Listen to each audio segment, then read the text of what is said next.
আসসালামু আলাইকুম। Five online স্কুলের পক্ষ থেকে সবাইকে আন্তরিক সালাম শুভেচ্ছা। তো আমরা ফার্স্ট পার্টটা শেষ করলাম। আমরা এই অ্যাকর্ডিয়ন অংশটা শেষ করেছি ফার্স্ট পার্টে।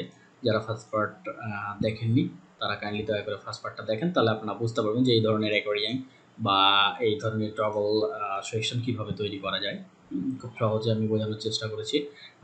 জাভাস্ক্রিপ্টগুলো দেখিয়েছি কীভাবে কাজ করতে হয়। আর এটা যেহেতু পেজ বিল্ডার দিয়ে তৈরি করা, সুতরাং এটা কীভাবে ডিজাইন করতে হয় সেটা আর কি দেখাই নেই। এটা ডিজাইন করা হয়েছে জেনারেট প্রেস ব্লক দিয়ে আর কি। তো আমরা এইবার দেখব পপ আপ। এই যে আমি এই পপ আপটা ক্লায়েন্টের জন্য তৈরি করেছিলাম। ক্লায়েন্ট কীভাবে এটা ইউজ করবে সেই জন্য আমি ক্লায়েন্টকে একটা ভিডিও টিউটোরিয়াল প্রোভাইড করেছি। এটা ক্লায়েন্টের রিকোয়ারমেন্ট ছিল। তো এই পপ আপটা আমরা দেখি প্রথমে যে আসলে ভিউটা কেমন। যখন আমি ক্লিক করবো বাটনে তখন পপ আপটা ওপেন হবে, ঠিক আছে। আমি যখন এইখানে ক্লিক করছি তখন আরেকটা পপ আপ ওপেন হচ্ছে। আমি যখন এখানে ক্লিক করছি, সরি, ক্লায়েন্ট মনে হয় এই পপআপগুলো কাস্টমাইজ করেছে আর কি, হ্যাঁ, যার কারণে এটা আমি যখন এটাতে এগুলো ক্লায়েন্ট কাস্টমাইজ করেছে আর কি। তো এইরকম পপআপ হবে। এই যে দেখুন ক্লায়েন্টের রিকোয়ারমেন্ট ছিল এইরকম একটা পপআপ তৈরি করা, সুইট পপআপ। মানে তার পপআপটা ছিল আর কি, এই যে এখানে পপআপটা ছিল, তো এটা সে ইউজ করছে আমার বা ডিজাইনটা কপি করে আর কি ইউজ করছে। তো তার পপআপটা ছিল, বাট এইরকম মানে স্মুথ ট্রানজেকশন ছিল না। ব্যাকগ্রাউন্ডটা কোনো কালার ছিল না, ব্যাকগ্রাউন্ড ট্রান্সপারেন্ট ছিল। তারপরে ইমেজগুলা লেফট অ্যালাইন ছিল। তারপরে টেক্সট ফন্টের সাইজটা আরেকটু ছোট ছিল। বাটনে এখানে লিঙ্ক আকারে ছিল, বাটনটা কোনো ডিজাইন ছিল না।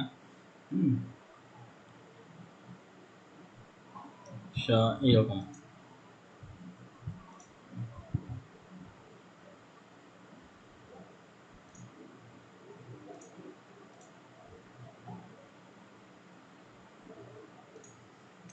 তো এটা কিভাবে করলাম, তো ক্লায়েন্ট আমাকে বলছে যে আমি এটা কিভাবে করব, মানে এই এই পপ আপটা সে করতে চায়। তা আমি বললাম যে এটা তো তোমাকে কোনো একটা পেজ বিল্ডার ব্যবহার করতে হবে। তো তুমি যেহেতু এটা ব্যবহার করছো, সুতরাং কোনো পেজ বিল্ডার ব্যবহার করা দরকার নেই। তুমি একটা প্লাগইন ইউজ করতে পারো, পপ আপ মেকার নামে একটা প্লাগইন আছে, খুবই জনপ্রিয় প্লাগইন। আমি দেখাই আপনাদের। Pop up maker WordPress plugin, এই যে pop up maker WordPress plugin, খুব জনপ্রিয় একটা প্লাগইন। 7 লাখের 7 লাখের উপরে ইনস্টলেশন, এবং রেটিংস দেখছেন সব হাই, মানে হাই মানে অনেক অনেক ভালো রেটিং, অলমোস্ট 5 স্টার রেটিং, এবং খুব ভালো। বিশেষ করে পপ আপ তৈরি করার জন্য, অ্যাকর্ডিয়ন তৈরি করার জন্য, পপ আপ ফর্ম তৈরি করার জন্য, যে কোনো ধরনের পপ আপ তৈরি করার জন্য বেস্ট একটা প্লাগইন আমার কাছে মনে হয়। আমি এটা ইউজ করি। তো আমি ক্লায়েন্টকে বললাম যে তুমি এই প্লাগইনটা ইউজ করতে পারো। তো বললো ঠিক আছে, সমস্যা নেই, তাহলে আমাকে তুমি এটা করে দাও যাতে আমি এইটা পরবর্তীতে কপি করে ব্যবহার করতে পারি। তো আমি এটা কিভাবে করলাম, জাস্ট আপনারা এখান থেকে প্লাগইনস আসবে। প্লাগইনস আসার পর এখানে pop up maker, pop up maker লিখে সার্চ দিলে দেখবেন যে এই প্লাগইনটা চলে আসছে। হ্যাঁ, এই যে প্লাগইনটা চলে আসছে। এই প্লাগইনটা জাস্ট এখানে ইনস্টল করে অ্যাক্টিভেশন করলেই এইখানে পপ আপ মেকারের একটা মেনুতে একটা অপশন দেখতে পাবেন পপ আপ মেকার নামে, ঠিক আছে। অথবা চাইলে আপলোড করতে পারেন এখান থেকে, যা wordpress.org থেকে ডাউনলোড করে সেটাকে আপলোড করতে পারেন, এজ অলওয়েজ আপনি যেটা ইচ্ছা করতে পারেন। এখানে পপ আপ মেকার আসার পর এখানে দেখতে পাচ্ছেন যে অনেকগুলো অপশন দেখাচ্ছে। আপনি এখান থেকে প্রথমে ক্রিয়েট পপ আপে ক্লিক করতে পারেন। তার আগে আপনি আপনার থিমটা সিলেক্ট করে নিতে পারেন, থিমটা আর কি কাস্টমাইজ করে নিতে পারেন। থিম বলতে আমি এই যে এই অপশনটার কথা বলছি, এই যে এখানে ক্লিক করার সাথে সাথে এই যে ডিজাইনটা, এই যে লুকসটা, এটাকে থিম বলছে। হ্যাঁ, এই থিমটা আপনি কাস্টমাইজ করে নিতে পারেন এইখান থেকে। কই গেল, এখান থেকে এই যে এখানে আসা যে আমি যদি পপ আপ থিমসে ক্লিক করি, তাহলে এখান থেকে দেখবেন যে বাই ডিফল্ট কিছু থিম আছে, যে লাইট বক্স, এন্টারপ্রাইজ, হ্যালো, বেশ কিছু থিম আছে। আপনি চাইলে এখান থেকে নতুন কোনো থিম চাইলে আপনি বানাতে পারবেন। এই যে creative new pop up theme, এটা আপনি চাইলে বানাতে পারবেন। আমার কাছে মনে হয় না যে বানানোর প্রয়োজন আছে, কারণ অলরেডি এখানে বেশ কিছু থিম বানানো আছে। আপনি সেই ডিজাইনগুলোই ইউজ করবেন এবং মোস্ট অফ দ্য টাইম আপনার এই ডিজাইনগুলোই প্রয়োজন হয়। তো এইখানে আপনি যখন ক্লিক করবেন, লাইক আমি এটা দেখাই যে কার্ডিং এস, এইটা দেখাই যে আমি এটা কীভাবে কাস্টমাইজ করব। তো জাস্ট এখানে ক্লিক করবেন, এখানে ক্লিক করে এটাকে ওপেন করবেন।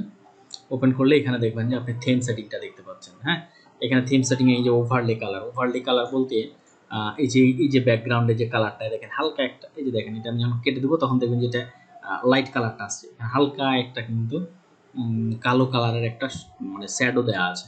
ক্লিক করার সাথে সাথে এই যে দেখেন লাইটটা কেমন একটু বেশি সাদা এবং বেশি লাইটিং হয়ে যাচ্ছে, কিন্তু এটা যখন ওপেন হচ্ছে তখন এই সাইডটা মিউট হয়ে যাচ্ছে হালকা। এইটাই হচ্ছে আপনার ওভারলে কালার বলে এটাকে। যারা সিএসএস নিয়ে কাজ করেন তারা অবশ্যই জানেন, এবং এটা খুব সিম্পল, এটা সবারই জানার কথা আর কি, যারা জানেন।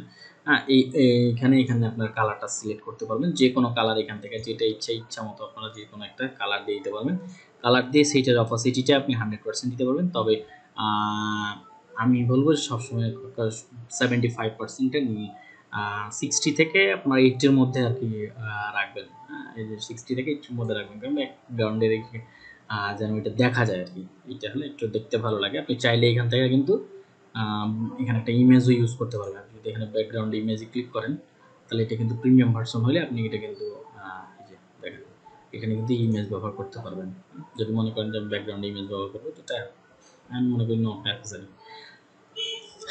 তো এইটা, তারপরে ওভারলের পরে এই যে কন্টেইনার আছে, এই যে এই অংশটা এটাকে বলছে কন্টেইনার। কোথায়, এই যে এইখান থেকে এই যে পুরোটা এটা হলো কন্টেইনার।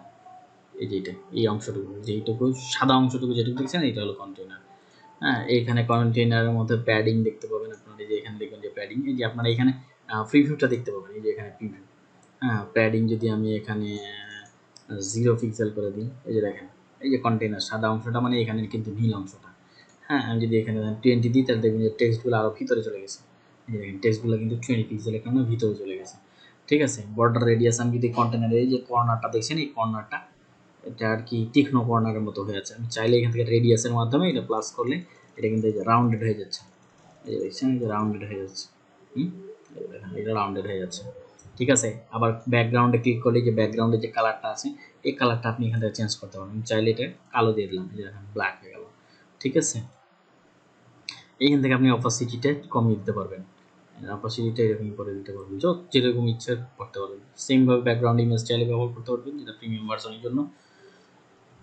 আবার বর্ডার আপনি চাইলে এখানে বর্ডার ইউজ করতে পারবেন। এখানে বর্ডারে যে স্টাইলের এখানে আছে সলিড ডট গ্রাফ, এটা ইচ্ছা। আপনি যদি সলিড ব্যবহার করেন, এখানে কালোতে আছে, তো আপনি এটা যদি লাল দেন দেখবেন যে রেড কালারের বর্ডার একটা চলে আসছে। এই দেখছেন রেড কালারের বর্ডার একটা চলে আসছে।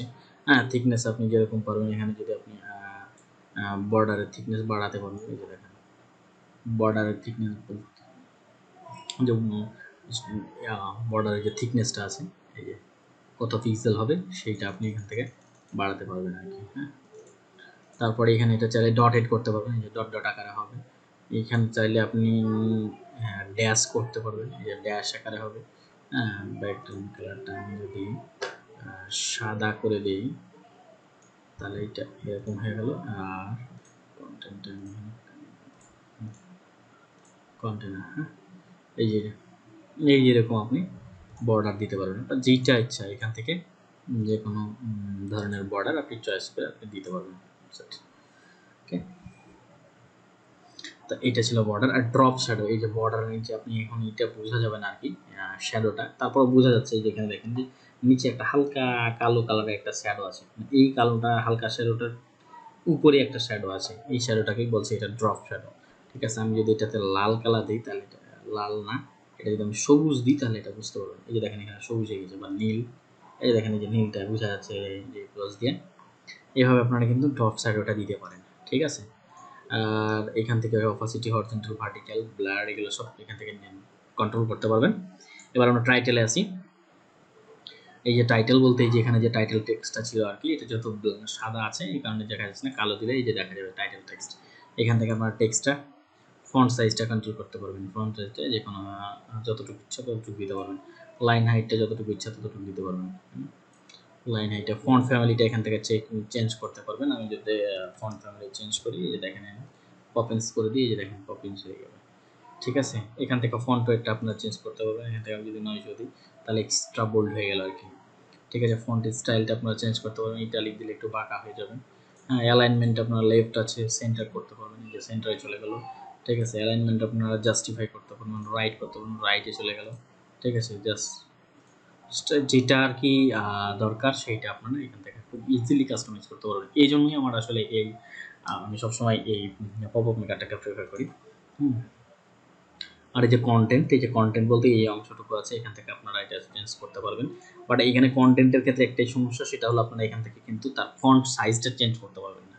এটা বাই ডিফল্ট ফন্ট সাইজ যেহেতু দেওয়া আছে, ক্লায়েন্টের আমার এটা কিন্তু রিকোয়ারমেন্ট ছিল। হ্যাঁ, এই যে ফন্ট সাইজটা, এই ফন্ট সাইজটা কিন্তু আমি চেঞ্জ করে দিয়েছি। আমি আপনাদের দেখাই, পপআপ এই যে popup content, popup content theme. হ্যাঁ, ফন্ট সাইজ 19 পিক্সেল, এটা ইম্পর্টেন্ট করে দিয়েছি। যদি কেউ অন্য কোনো কিছু দেয় তাহলে সেটা 19 পিক্সেলটা এটাকে রিপ্লেস করে দেবে আর কি। এখান থেকে আপনাকে একটু কাস্টমলি এই কাজটা, আমি সব কিছুই দেখছি এখান থেকে কাস্টম মানে ডাইনামিক্যালি করা যাবে ব্যাকএন্ড থেকে ওয়ার্ডপ্রেসে। বাট শুধুমাত্র এই জিনিসটাই আপনার করতে পারবেন না, কন্টেন্টের ফন্ট সাইজটি আপনাকে চেঞ্জ করতে পারবেন। অথচ ফন্ট রেটটা আপনি চাইলে চেঞ্জ করতে পারবেন, এখানে আপনার যেটা ইচ্ছা ফন্ট চেঞ্জ করতে পারবেন, ফন্ট ফ্যামিলি চেঞ্জ করতে পারবেন। ঠিক আছে। স্টাইল আপনি ইটালিক করতে পারবেন, যে কোনো কিছু করতে পারবেন খুব ইজিলি। এবং ক্লোজ, এই যে ক্লোজ যে বাটনটা আছে, এই বাটনটা আপনি না এখান থেকে চেঞ্জ করতে পারবেন। এখানে ক্লোজ বাটন, এখানে ক্লোজ লেখা আছে, আপনি চাইলে লিখতে পারবেন CLOS। এই যে এখানে ক্লোজ আপনি লিখে দিতে পারবেন। ঠিক আছে। পজিশন আপনি আউটসাইড কর্নার দিতে পারবেন, একবারে কর্নারে চলে যাবে, এটার দরকার নেই। এখান থেকে আপনি পজিশনটা ঠিক করতে পারবেন। টপ রাইট আপনি এখানে আসলে top left, top centre, middle right, middle left, আপনি যেইটা ইচ্ছা সেইটা আপনি করতে পারবেন। ঠিক আছে। এখান থেকে আপনি যে এটা ভিতরে ঢুকে দিলেন, ভিতরে ঢুকানোর পরে এখানে অ্যালাইনমেন্ট করে দিলেন। ঠিক আছে। এখান থেকে আপনি যে টেক্সটের আছে, টেক্সটের সাইজটা আপনি এখান থেকে এইটা আপনি আর কি করতে পারবেন, নিয়ন্ত্রণ করতে পারবেন। যেমন আমি হাইটটা যদি ছোট করি, এই যে দেখেন আপনার ব্যাকগ্রাউন্ড কালারটা কিন্তু কমছে, উইডটা যদি কমাই কমছে। ঠিক আছে। ব্যাকগ্রাউন্ডের এখানে কালার যেটা আছে, এখান থেকে আপনি চাইলে ব্যাকগ্রাউন্ড কালার দিতে পারবেন। এটা সাইজ আমি হাইটটা একটু বাড়াই দিই, তাহলে এটা ঠিক আছে। ব্যাকগ্রাউন্ড কালার এইটা। এবার ফন্টের ক্ষেত্রে এই যে ফন্টের কালারটা আপনি চেঞ্জ করতে পারবেন এখান থেকে। ফন্ট ফ্যামিলিটা চেঞ্জ করতে পারবেন, ফন্ট সাইজটা চেঞ্জ করতে পারবেন, line height, font family, font wait. ঠিক আছে। এভরিথিং আপনি এখান থেকে চেঞ্জ করতে পারবেন। বর্ডার, এটাতেও বর্ডার দিতে পারবেন, ড্রপ সাইডও, টেক্সটের ড্রপ সাইড মানে বক্সের ড্রপ সাইডও দিতে পারবেন, টেক্সটের যাবে, এভরিথিং আপনি এখান থেকে খুব ইজিলি চেঞ্জ করতে পারবেন। চেঞ্জ করার পর জাস্ট এখানে আপডেট করে দিতে হবে। আপডেট করে দিলে এই যে আপনি যে চেঞ্জটা করলেন, সেই চেঞ্জটা এই থিমটা পেয়ে যাবে, কার্ড ইমেজ নামে থিমটা পেয়ে যাবে। এখন আপনি যখন পপআপ ক্রিয়েট করবেন, এটা আপডেট করে দিলেন, ধরেন আমার যেহেতু এটা করার দরকার নেই, আমি এই কারণে আপডেট করে দিলাম। ধরেন আমি আপডেট করে দিলাম এরকম। হ্যাঁ, আসার পরে যে ক্রিয়েট পপআপ আপনি যখন ক্লিক করবেন, কিন্তু আপনি এখানে পপআপ তৈরি করতে পারবেন। এখানে পপআপের নাম দিবেন, ধরেন একটা নাম দিলেন, পপআপের টাইটেল আপনি যেটা দেখলেন যে ইয়াতে একটু আগে যখন আমরা কাস্টমাইজ করছিলাম থিম, তখন যে টাইটেলটা দেখতে পাচ্ছিলেন, তখন এখানে টাইটেল এলে এখান থেকে আপনি দিতে পারবেন। এখানে আপনি এভরিথিং সব কিছু করতে পারবেন। এখানে টেক্সট দিতে পারবেন, এখানে মিডিয়া থেকে আপনি যে কোনো ভিডিও, তারপরে ইমেজ, অডিও, এভরিথিং আপনি এখান থেকে অ্যাড করতে পারবেন। এটাকে সেন্টারিং করতে পারবেন আপনি চাইলে, এখানে বোল্ড করতে পারবেন, ইটালিক করতে পারবেন।